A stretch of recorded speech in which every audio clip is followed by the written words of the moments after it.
Bonjour, aujourd'hui j'aimerais vous parler d'une maquette assez particulière, d'une série qui l'est encore plus, puisqu'on va parler de Super Robot, de Garage Kit et d'une saga de Super Robot lancée par Sunrise, qui est très connu pour ce genre de robots géants surpuissants. Il s'agit de Gao Gaiga. Et Gao Gaiga, on va dire. C'est une série des années 90 qui est encore une fois très particulière puisque elle s'est développée au moment où il y avait quand même le gros succès des robots transformables, certes, mais semblait complètement parti, comment dirais-je, pour disparaître, hein. Au moment où une série a tout changé dans, on va dire, le paysage de l'animation japonaise. Il s'agissait des Evangelion, et donc la série de Gainax avec du coup, j'ose pas dire robot géant puisque ça n'en est pas, mais donc ça a renouvelé le genre. Et au milieu de tout ce qui se faisait chez Sunrise justement pour Gundam, avec des Real Robots et tout ça, est-ce que le public avait encore envie de voir ce genre de série? En plus de ça, si je ne me trompe pas, les séries en question ont des héros extrêmement jeunes, de moins de 10 ans. En fait, c'est très très proche de ce qu'on a reproché visiblement à Gundam Age quand c'est sorti. Avec des personnages jeunes qui sont à l'école et tout, enfin bon, voilà, donc il y a quelque chose quand même d'assez étrange dans tout cela, et dans ce développement. Reste que ces jouets et ces robots transformables, en fait, quelque part, vous les connaissez parce qu'on en a eu plein en France, en robots, en jouets pirates. On n'a jamais eu la série, on ne connaît pas cette licence, mais on a eu tout un tas de jouets pirates qui sont sortis et qui ont été vendus en France. Moi-même, j'ai non seulement trouvé ces jouets en vide-grenier assez souvent, mais surtout, à un moment donné, j'ai profité, une fois de plus, d'une réduction assez significative sur le site HLJ pour m'acheter cette maquette qui est donc du Sozetsu Gatai Gaofaiga. Et ce kit a la particularité d'une part de présenter des pièces en résine, transformables, mais en plus d'être en fait la version ultime de la combinaison de différents éléments de Gao Gaiga.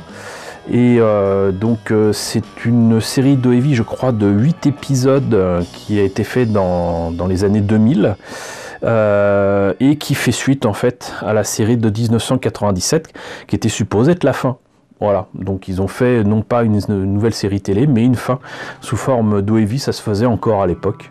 Voilà, et donc c'est un Garage Kit qui est vraiment, du coup, vraiment fait pour les gros fans Gao Gaiga, en espérant, j'imagine, que les jeunes qui avaient acheté les jouets, ou s'étaient fait acheter les jouets, avaient suffisamment grandi pour pouvoir s'intéresser à faire un Garage Kit en résine et transformable en plus. Mais voilà, donc c'est pas vraiment un jouet, en tout cas c'est très clairement un objet de collection, et rien qu'avec la boîte on voit que ça envoie quand même littéralement du lourd, et c'est effectivement très très lourd, et c'est pas tout léger. Vous voyez un petit peu ma main à côté, voilà, c'est vraiment un truc énorme, et le prix l'est aussi puisqu'il est à 29 800 yens, ça nous fait quand même dans les 290 €. C'est pas rien. Et comme je disais, il est transformable puisque toutes ces pièces-là permettent de faire ce gros robot. D'ailleurs, c'est exactement les mêmes images qui apparaissent ici. Et donc, il n'y a rien de différent là non plus. Donc, Final Fusion Model. Et il est supposé être 144. Voilà. Donc, c'est pas rien. Ce qu'il faut noter aussi, c'est que c'est un Garage Kit de Kotobukiya.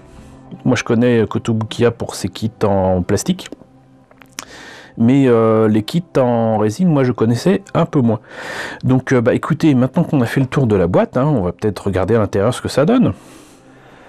Alors, des pages couleurs, mais qui m'ont l'air d'être des photocopies. Là, ça explique comment faire la transformation, donc on verra ça peut-être plus tard. Mais voilà donc la notice en noir et blanc de ce Sosetsuga Taigao Faiga.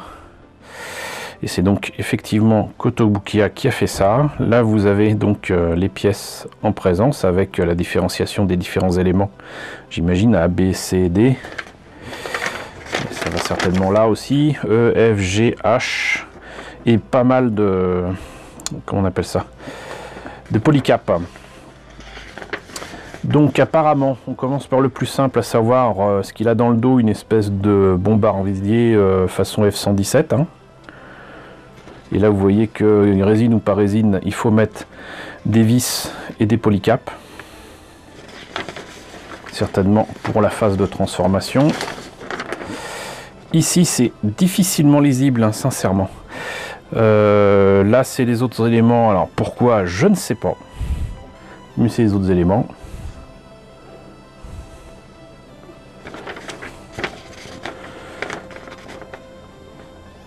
Voilà. Je peux pas vous dire grand chose hein, parce que je vois pas trop ce que c'est. Si, là il y a une tête, voilà. Youpi, il y a une tête. Là il y a un pied visiblement, des mains. Et voilà. Donc c'est pas super lisible, c'est pas super clair. Donc là par contre, comme je disais tout à l'heure, c'est pour la transformation. Donc vous avez une espèce de personnage humanoïde sur lequel certainement vient se greffer toutes les autres pièces pour faire un robot géant surpuissant. Donc vous voyez, voilà. Là, effectivement, ça va dans le dos. Ça, c'est donc les pieds qui sont des espèces de foreuses au départ. Là, ça va devenir les épaules. Je sais pas pourquoi ça me fait penser à un robot de Power Rangers qui allait dans l'espace, mais bon, j'espère me tromper.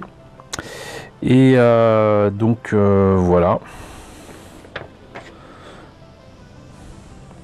Les couleurs à utiliser et voilà. Donc pour le reste, bah malheureusement je vais pas avoir l'occasion de vous montrer grand chose, à part qu'il y a quand même un grand paquet, gros paquet avec des polycaps et même de quoi faire des comment dirais-je, des articulations et un truc en métal là. Et effectivement les détails sur les pièces m'ont l'air quand même d'être assez jolis. C'est pas tout petit, hein, très clairement. Et je le répète, ça coûte dans presque 300 €, mais j'ai pas mis 300 € là-dedans, heureusement.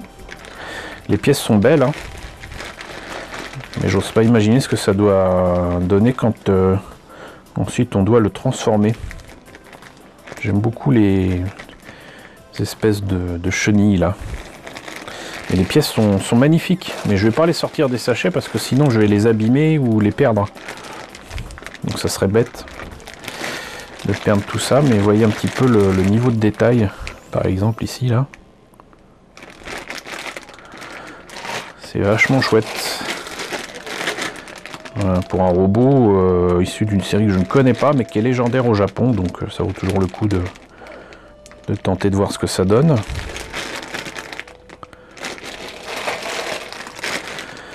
Vraiment des... Puis alors les pièces sont mais vraiment nickel quoi. Pas un trou, pas un défaut de moulage. C'est... Voilà, là le prix est quand même franchement justifié, hein, sincèrement. Là, même là, la tête, là on voit une espèce de V fine ici. Donc... la tête du robot humanoïde, on va dire. Ici, la tête du robot transformé. Non, c'est de la belle ouvrage, très clairement. Et il y a un certain poids en résine, donc quelque part, non seulement le travail justifie un tel prix, mais le poids de la résine justifie aussi que ce soit aussi cher. Donc bah voilà.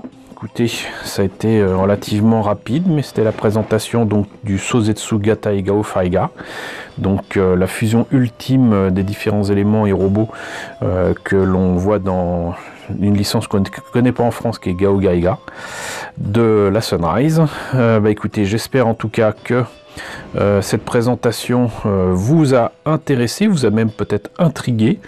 N'hésitez pas à me dire ce qu'il en est dans la section commentaires, n'hésitez pas à liker, n'hésitez pas à partager, n'hésitez pas à vous abonner si ce n'est pas déjà le cas. Coucou aux nombreux abonnés qui nous ont rejoints dernièrement. Grâce à vous, on est quand même désormais 2117, c'est quand même pas rien, donc bienvenue à vous. Coucou aux grands anciens qui me suivent depuis plus de 3 ans. Merci à tous de votre soutien, merci à tous de votre fidélité, et à très bientôt, peut-être pour la présentation d'une nouvelle maquette de Super Robot.